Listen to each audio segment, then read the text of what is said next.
Olá, pessoal. Estamos de volta após um cafezinho, uma água.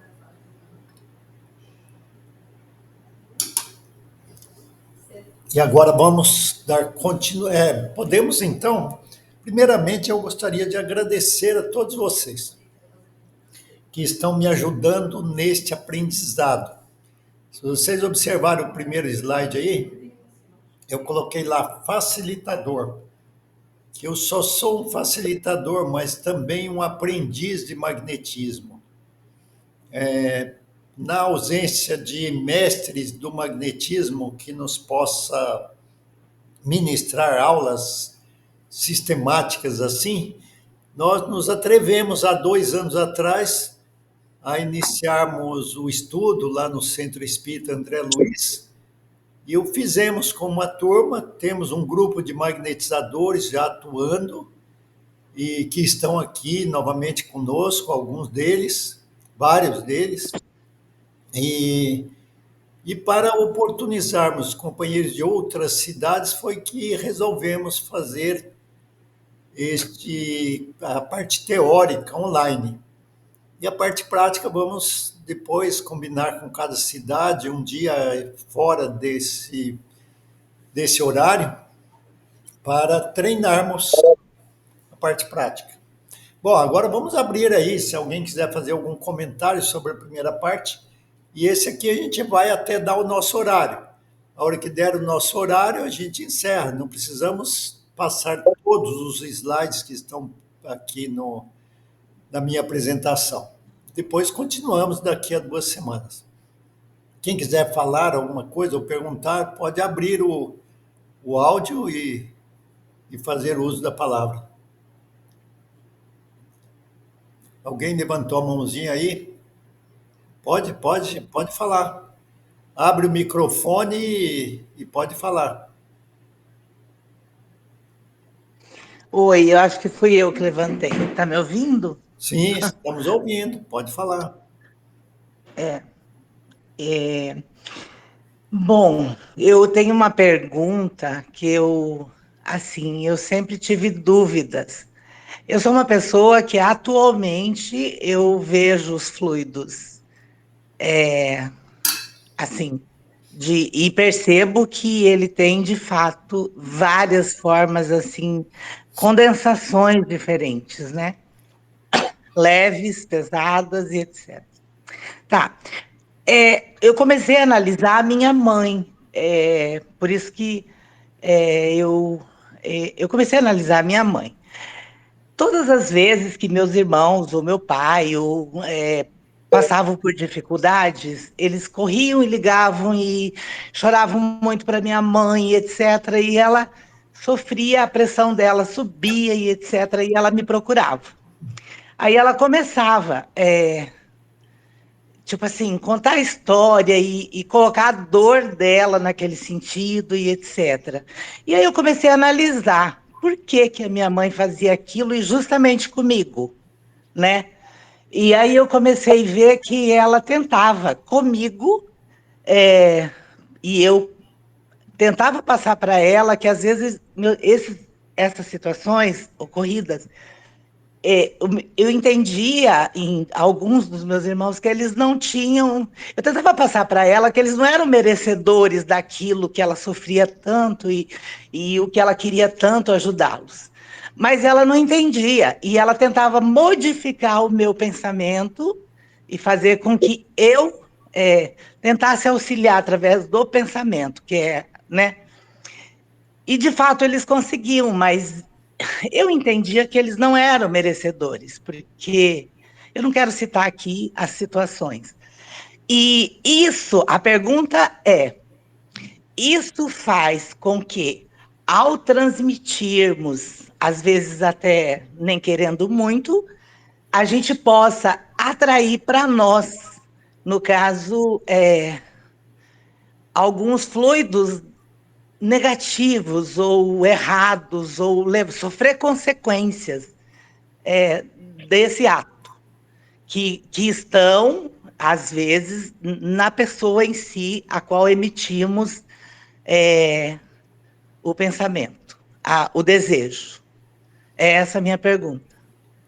Bom, sua pergunta será respondida com mais firmeza no decorrer do curso, que você vai ver como essa manipulação e como somos influenciados e influenciadores da mudança dos fluidos, de ambientes e de pessoas, e como esses fluidos se modificam instantaneamente no nosso perispírito e em torno de nós.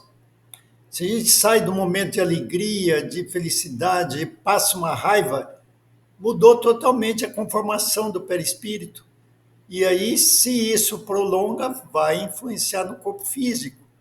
E estamos o Hum, tempo todo trocando fluidos com pessoas, com ambientes, com objetos, com tudo. E você já desenvolveu essa capacidade de perceber os fluidos, de visualizá-los e sim, sim. manipulá-los positivamente, neutralizando os fluidos negativos e substituindo ele por bons fluidos em você e nas pessoas, que é esse o objetivo desse nosso curso. Eu preciso aprender, então, Certeza, isso. nessa. Manipular fluidos negativos, inclusive em mim. Isso daí eu acho que eu não aprendi. Perfeito, perfeito. Mas vamos chegar lá, fique tranquilo, tá bom? Tá certo. Alguém mais Ah, levantou a mãozinha? Pode abrir o Oi, Osmar. microfone. Quem? É o Hélio. Oi, Hélio. Fala, Hélio. Hein, a gente viu lá sobre os fluidos, temos três, né? Que é o humano, o espiritual e o misto. Isso. Nesse espiritual, é totalmente só dos espíritos ou tem uma participação também humana? É preciso do magnetizador para ser feito? Ou ele trabalha sozinho, os espíritos? Como é que funciona? Não, esse é especificamente só dos espíritos.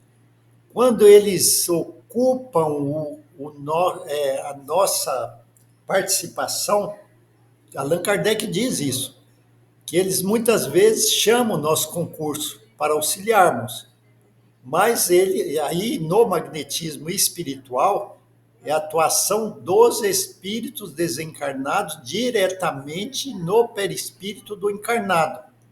Por isso que se fala assim, no centro espírita, numa escola religiosa, vem os bons espíritos que assistem aquele grupo e ministram o passe enquanto a pessoa assiste uma missa, uma palestra, um culto, ou no nosso desprendimento pelo sono, nós adentramos essa dimensão espiritual e lá recebemos essa terapêutica, aí é só dos espíritos desencarnados mesmo,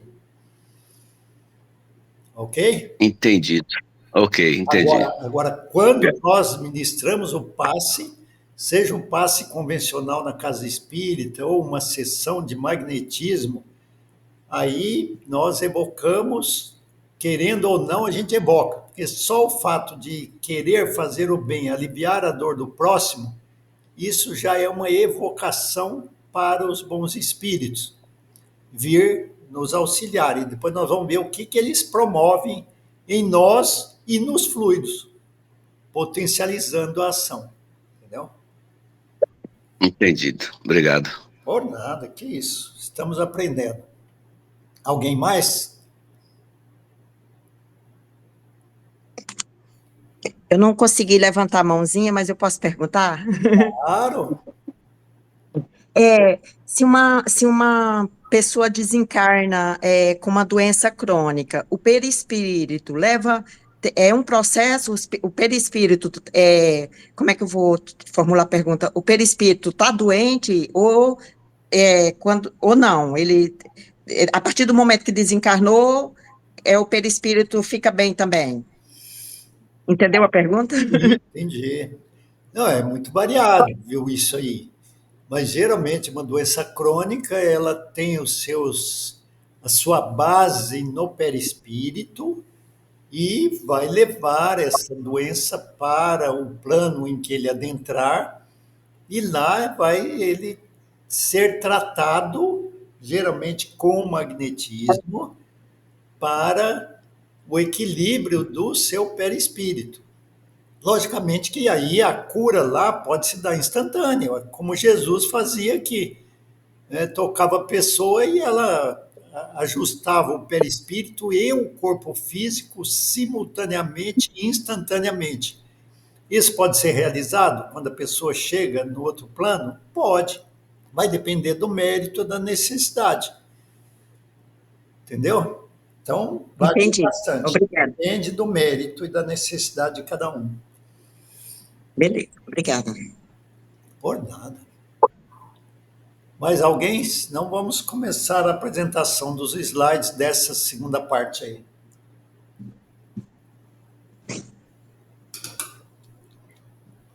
Bom, depois, estudando lá o capítulo 14 de A Gênese, vocês vão ver com mais detalhes tudo isso que nós falamos até agora. Agora nós vamos dar uma passadinha aí em Jesus, Kardec e companhia, nós falamos. Jesus, o maior magnetizador de todos os tempos. Isso não resta dúvida para o espírita, isso é muito fácil de compreender.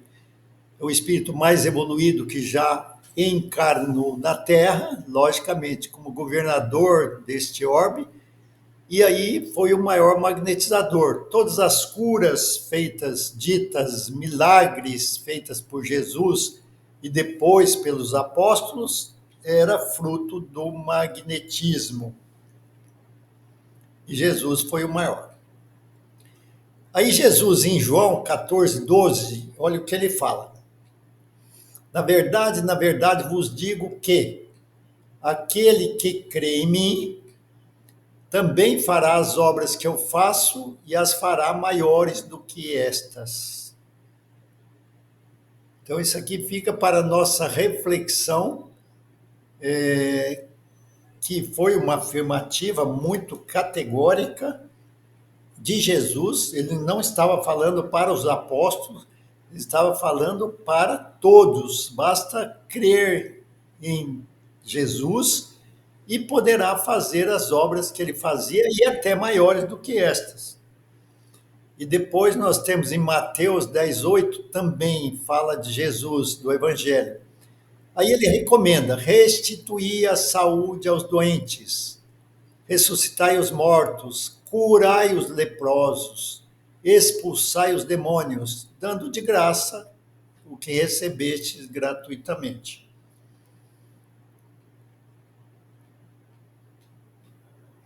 Agora, Allan Kardec e magnetismo. Nós não colocamos aqui as curas e os milagres de Jesus, que também está na Gênese. Quem quiser dar uma passadinha vai ver os métodos que Jesus utilizava de aplicação do magnetismo para as curas realizadas por ele e pelos apóstolos. No Evangelho tem curas várias, de vários tipos. Mas vamos lá em Kardec e o magnetismo. No livro, que é uma bibliografia de Allan Kardec, editado pela Federação Espírita Brasileira, em 2 volumes, com esses 2 autores aí, o Zeus Mantuil e Francisco Thiessen, no volume 1, na página 102, isso aí está lá no índice, ó, ele fala das sucintas considerações sobre o magnetismo animal, que era chamado animal na França. Aí o sonambulismo do Marquês de Pissegui, aquele que falamos, Deslon, o Deleuze e outro, curiosidade de Rivail, despertada para as manifestações sonambúlicas, sua iniciação em 1823. Então, Allan Kardec começou a estudar o sonambulismo, que era parte do magnetismo, em 1823. Estudos aprofundados fazem no experiente magnetizador. Então, o professor Rivail, antes de ser o codificador do Espiritismo, foi um experiente magnetizador. A admiração de Rivail pelas pesquisas do padre Faria, que era um magnetizador. O Rivail na Sociedade de Magnetismo de Paris, segundo Anna Blackwell. Conexão entre espiritismo e magnetismo. Está tudo nesse livro aí. que eu tenho eles em casa, já estudei, já li partes desse livro. O volume 2, quando ele se refere no capítulo 2, limiar do mundo invisível, no item 7 ele diz, do magnetismo, sonambulismo e do êxtase e as manifestações espíritas. Então, seguindo, ó, isso para a gente mostrar como Allan Kardec tinha a relação dele com o magnetismo. Então, ele estudou magnetismo por 35 anos. E aí, nesse segundo volume, ó, Estudos da Ciência, olha bem, da Ciência Magnética pelo Sr. Rivail. Reuniões nos aniversários natalícios de Mesmer, em Paris, uma delas relatada por Allan Kardec, ou seja, Allan Kardec teve contato direto com Mesmer. E aí o espiritismo e magnetismo. Está tudo descrito nessas obras aí, a biografia de Kardec. Bom, magnetismo humano, espiritismo. O que é o magnetismo humano? O que é o espiritismo? O magnetismo humano é a ciência que estuda os fluidos. E o espiritismo é a ciência que estuda o espírito. Como o espírito ele está atrelado aos fluidos, nós não conseguimos imaginar espíritos sem nenhuma matéria revestindo ele para mostrar sua individualidade e também interagindo com os fluidos, que são as matérias que nós temos disponíveis, tanto ela visível quanto ela invisível, para a maioria das pessoas, como a companheira aí já se manifestou, mostrando que ela visualiza os fluidos, e realmente tem, é um treinamento que desenvolve essa capacidade. Há um atrelamento entre essas duas ciências. Depois a gente vai ver como Kardec define a relação entre espiritismo e magnetismo.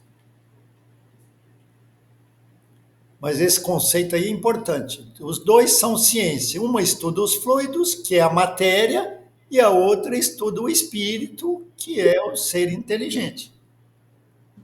Na Revista Espírita, de março de 1858, Kardec tem lá um artigo falando magnetismo e espiritismo. Olha o que ele fala. O magnetismo preparou o caminho do espiritismo e os rápidos progressos desta última doutrina são incontestavelmente devidos à vulgarização das ideias sobre a primeira. Então, olha o que o magnetismo provocou. Abriu o caminho para o espiritismo. Dos fenômenos magnéticos, do sonambulismo e do êxtase às manifestações espíritas, há apenas um passo. Sua conexão é tal que, por assim dizer, é impossível falar de um sem falar do outro. Isso, palavras de Kardec.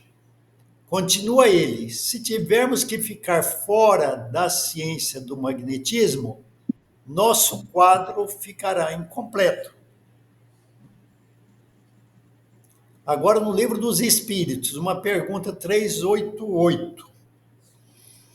Os encontros que costumam dar-se de algumas pessoas e que comumente se atribuem ao acaso, não serão efeito de uma certa relação de simpatia? Que aquilo assim, encontramos uma pessoa, nunca vimos. Nossa, eu achei essa pessoa tão fantástica, uma pessoa bacana, legal, me simpatizei com ela. É isso mesmo? Olha que pergunta Kardec fez aos espíritos. Veremos a resposta. Entre os seres pensantes, quem são os seres pensantes? Os espíritos. Há ligação que ainda não conheceis. Olha bem. Aí ele completa. O magnetismo é o piloto desta ciência, que mais tarde compreendereis melhor, que é o que nós estamos fazendo agora, estudando o magnetismo para compreender melhor as ligações simpáticas e antipáticas que, além de tudo, são ligações fluídicas, que dá simpatia, sensação de bem-estar, de sintonia entre as pessoas ou os ambientes, claro. E o magnetismo é a ciência que explica isso aí. Que ele fala aí, mais tarde compreendereis melhor. E para nós realmente já está bem tarde, viu? Que muitos de nós estudamos o espiritismo e não aprofundamos no magnetismo, e aí não compreendíamos muita coisa ou usávamos em subnível, por falta de estudo. No livro dos Espíritos, na outra questão 555, que sentido se deve dar ao qualificativo de feiticeiro? Essa é a pergunta. Aí a resposta: são pessoas de boa fé, com força magnética ou dupla vista. Então, como fazem coisas geralmente incompreensíveis, são tidas por dotadas de um poder sobrenatural. Os vossos sábios não têm passado muitas vezes por feiticeiros aos olhos dos ignorantes? Essa é a resposta. Aí Kardec comenta: o espiritismo e o magnetismo nos dão a chave de uma imensidade de fenômenos sobre os quais a ignorância teceu um sem número de fábulas, em que os fatos se apresentam exagerados pela imaginação. O conhecimento lúcido dessas duas ciências, que, a bem dizer, formam uma única, mostrando a realidade das coisas e suas verdadeiras causas, constitui o melhor preservativo contra as ideias supersticiosas, porque revela o que é possível e o que é impossível, o que está nas leis da natureza e o que não passa de ridícula crendice. O importante aí é o conhecimento lúcido dessas duas ciências, que na realidade ele considera aí uma ciência única. Aí voltamos para Kardec na Revista Espírita, agora de 1867, nas páginas referidas aí. Aí ele diz que de tudo isso concluo que o magnetismo desenvolvido, agora veja bem, o magnetismo ele já conhecia. Agora, o magnetismo desenvolvido pelo Espiritismo é a pedra angular da saúde moral e material da humanidade futura. Então, não é a medicina convencional, não é a homeopatia, não é a acupuntura, não é nenhum dessas modalidades de cura. A pedra angular, ou seja, a base da saúde moral e material da humanidade futura, dizia Kardec, é o magnetismo desenvolvido pelo Espiritismo. E nós vamos ver qual foi futuramente a contribuição que o Espiritismo deu ao magnetismo. O magnetismo deu uma contribuição para o surgimento do Espiritismo. Tanto que Allan Kardec, quando foi convidado a assistir às sessões das mesas girantes, ele falou: não, isso aí não tem interesse, não, isso aí é fruto do magnetismo. E não foi. No segundo convite, aí falaram para ele o seguinte: não, as mesas respondem perguntas. Ele: pera aí, desde que me comprove que uma mesa tem cérebro para pensar e responder pergunta, tudo bem, mas não tem. Então esse negócio aí está meio estranho, vou lá ver isso. Aí ele se interessou, porque ele já tinha contato com o magnetismo há muitos anos e estudava o sonambulismo, natural ou provocado, que nós vamos ver também o que seria esses dois tipos de sonambulismo. E aí ele conclui isso aí. Aí o espiritismo deu uma contribuição para o magnetismo, ou seja, falaremos mais adiante. No livro dos médiuns, de novo, agora no item 130, ele vai dizer o seguinte: sabe-se que papel capital desempenha a vontade em todos os fenômenos do magnetismo. Isso aqui também para o magnetizador é de fundamental importância. A vontade, o pensamento e a vontade. A vontade é atributo essencial do espírito, isto é, do ser pensante. No livro dos Médiuns ainda ele diz, com o auxílio dessa alavanca, aí eu coloquei entre parênteses ali a vontade, ele atua sobre a matéria elementar ou primitiva, que são os fluidos, e por uma ação consecutiva reage sobre seus compostos, cujas propriedades íntimas vêm assim a ficar transformadas.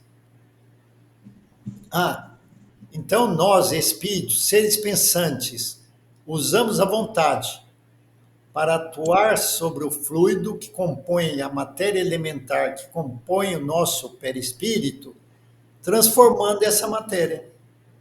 Que está aí um pouco da resposta da nossa companheira, que nos abordou no início da nossa segunda fala agora.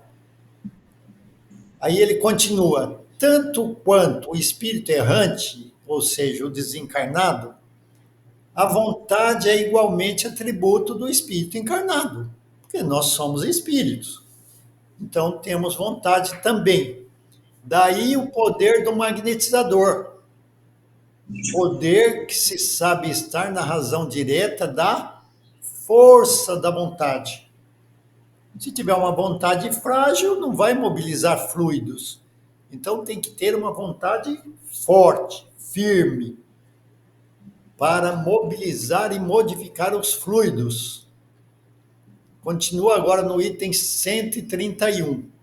Esta teoria dos fluidos e da vontade nos fornece a solução de um fato bem conhecido em magnetismo, mas inexplicado até hoje. O da mudança das propriedades da água por obra da vontade. O espírito atuante é o do magnetizador, quase sempre assistido por outro espírito. Veja que ele não disse ali sempre assistido por outro espírito, não, quase sempre. Mas ele afirma que o espírito atuante na modificação da água é o do magnetizador. Então, quem que magnetiza a água? Quem que fluidifica? Aí tem uma outra terminologia que é sinônimo. Quem que fluidifica uma água? O magnetizador. Quase sempre assistido por outro espírito, ou seja, por um desencarnado. No livro dos Médiuns, 131, ele, o magnetizador, opera uma transmutação por meio do fluido magnético. Ora, desde que ele, o encarnado, pode operar uma modificação nas propriedades da água, pode também produzir um fenômeno análogo com os fluidos do organismo, ou seja, do perispírito e também do corpo físico, que é constituído de 60%, 70% de água. Então, se o magnetizador pode modificar a água num vasilhame qualquer, pode também modificar a água que está no nosso organismo físico, donde o efeito curativo da ação magnética convenientemente dirigida, que nós vamos ver como é que se faz como é que se dirige essa ação magnética. Quais são os movimentos, quais os tipos, quais o tempo de ação para um efeito curativo. Podendo o espírito encarnado atuar sobre a matéria elementar, que é o fluido, a matéria primitiva, pode, do mesmo modo, mudar-lhe as propriedades dentro de certos limites. Nós sabemos que tudo é relativo, nada é absoluto, só Deus. Então, nós temos a capacidade de atuar em cima dos fluidos, modificando-lhe as propriedades. Assim se explica a faculdade de cura pelo contato. O contato é o toque, e pela imposição das mãos. faculdade que algumas pessoas possuem em grau mais ou menos elevado. E se algumas pessoas possuem em grau mais ou menos elevado, é porque elas já desenvolveram. E se elas desenvolveram, todos possuímos o potencial para ser desenvolvido, que é esse nosso desafio e a proposta do nosso curso treinamento. Desenvolver as potencialidades adormecidas. Nós somos potencialmente magnetizadores, mas tem que pôr a mão na massa para desenvolvermos essa potencialidade. No livro dos médiuns, quando ele fala de médiuns curadores, todos os magnetizadores são mais ou menos aptos a curar, desde que saibam conduzir-se convenientemente. Ao passo que nos médiuns curadores, a faculdade já é espontânea e alguns até possuem sem jamais terem ouvido falar de magnetismo. Então, nós temos médiuns curadores é uma coisa e magnetizadores curadores é outra coisa. Mas vamos ver na frente se isso aqui se encontra. No livro dos médiuns ainda, no 176, ele diz, faz uma pergunta aos espíritos, Allan Kardec, está lá no livro dos médiuns. Na primeira pergunta, ele diz, podem considerar-se as pessoas dotadas de força magnética como formando uma variedade de médiums? Aí a resposta dos espíritos, não há que duvidar. Então, o magnetizador, curador, ele é um médium de cura? Sim. Tá a resposta aqui dos espíritos. Aí, Kardec não ficou satisfeito, ele fez uma segunda pergunta. Entretanto, o médium é um intermediário entre os espíritos e o homem. Ora, o magnetizador, aurindo em si mesmo a força de que se utiliza, não parece que seja intermediário de nenhuma potência estranha.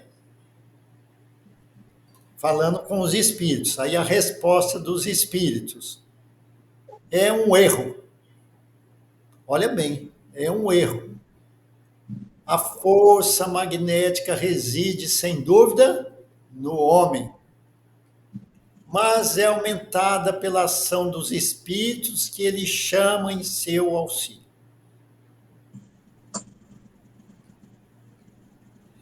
Aí ele conclui, se magnetizas, o espírito concluindo, se magnetizas com o propósito de curar, por exemplo, e invocas um bom espírito que se interessa por ti e pelo teu doente, ele, o bom espírito, isso aqui é fantástico, é fundamental isso aqui para todo passista magnetizador.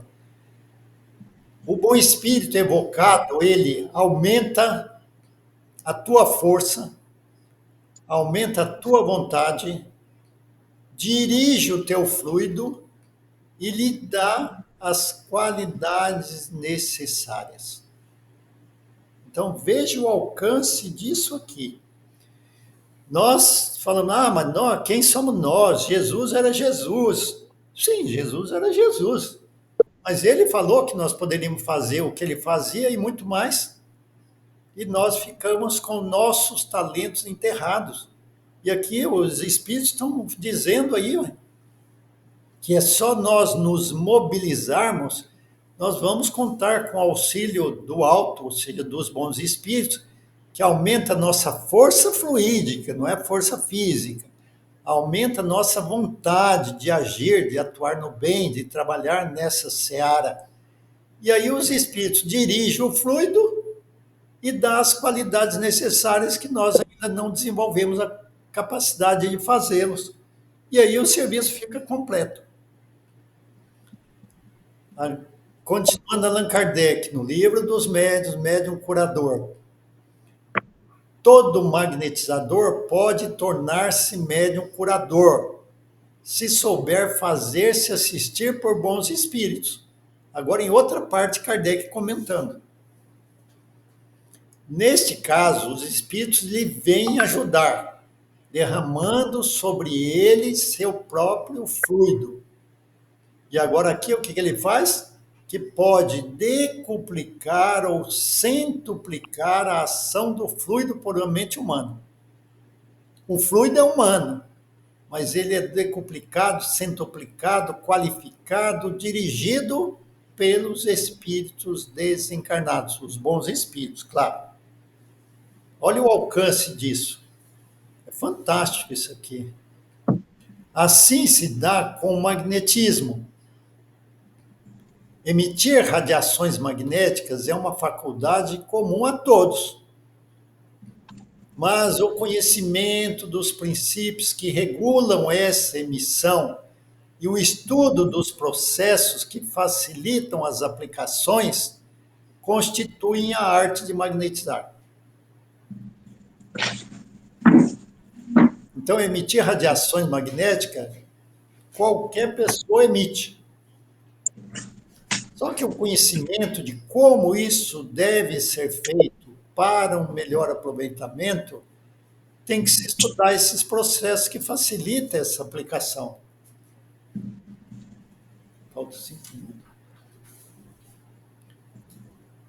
Então, é isso que nós estamos interessados em desenvolver a capacidade de manipulação dos fluidos para aplicar a arte de magnetizar.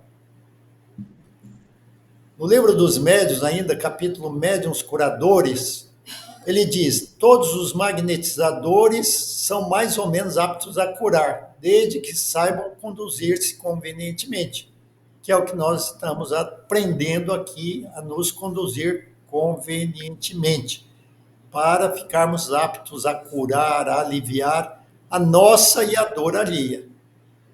A Revista Espírita, de novo: se a mediunidade curadora pura é privilégio das almas de escola, ou seja, as almas evoluídas, espíritos puros, a possibilidade de suavizar certos sofrimentos, mesmo os de curar, ainda que não instantaneamente, a todos é dada. Então, olha que oportunidade que nós temos de desenvolver essas potencialidades. Está Allan Kardec dizendo aí.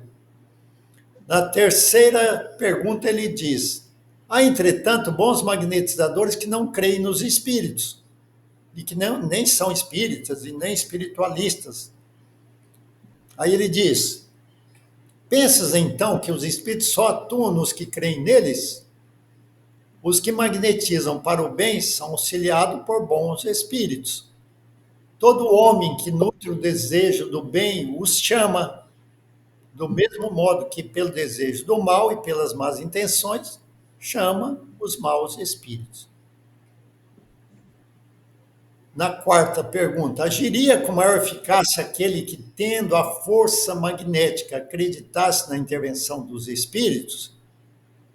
Aí ele diz: faria coisas que consideraríeis milagres.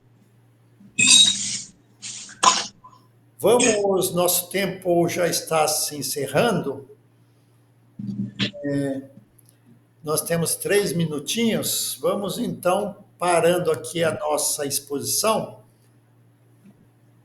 Vamos interromper a nossa gravação com esse slide fantástico que ficou aí ao final. Faria coisas que consideraríeis milagre.